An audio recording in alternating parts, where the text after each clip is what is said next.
ต้องขอบคุณนายเกษตรทำครั้งนะครับ ที่วันนี้ได้มาช่วยหมู่เฮาแหมครั้งหนึ่งในไก่มาเอารถนะครับ จากเทศบาลสุเทพมาช่วยดันขยะนะครับ ขยะเราจะเป็นขยะไม้เนี่ยนี่ใบไม้กิ่งไม้จะได้มาแหมเตี้ยก็มีไม้เนาะอันนี้ก็ขยะมากันเนี่ยนี่ขยะแหมตี้นึง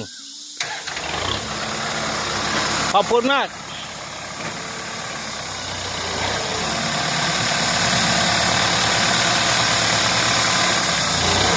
เกษม